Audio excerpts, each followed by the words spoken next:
Mais qui dit décembre dit fête de fin d'année, mais pas que.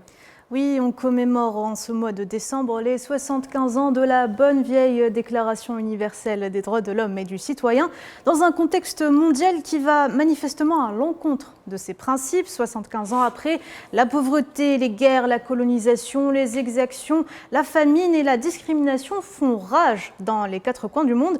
Et la question se pose, qu'est-ce qui fait défaut? Alors, trois grandes menaces pèsent aujourd'hui sur le système international des droits humains. La première concerne la mondialisation et la libéralisation économique qui fragilisent d'un côté les services publics et favorisent l'internationalisation aussi du capital alors qu'elle freine la libre circulation des personnes. La deuxième, c'est la faiblesse du système de l'égalité internationale représenté par l'ONU qui dépend beaucoup trop des États membres pour faire respecter ses principes et ses décisions.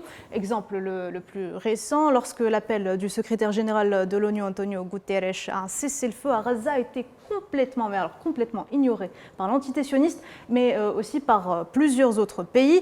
La troisième de ces menaces, c'est la montée des mouvements réactionnaires et populistes qui refusent de reconnaître la dignité inhérente à toutes les populations et de leurs droits égaux et inaliénables. On pense au phénomène Trump, Bolsonaro ou plus récemment au phénomène Javier Milei et à leur discours combinés qui combinent l'éloge du capital, du racisme et j'en passe, une sorte de clivage entre les méchants et les gentils, tout en remettant en cause les libertés fondamentales au nom de la défense de la nation et de ses valeurs. À croire que les États qui ont signé cette déclaration il y a 75 ans font tout son contraire, avec des traitements à géométrie variable. Et la situation dramatique à Gaza aujourd'hui en est l'exemple parfait, c'est un exemple vivant.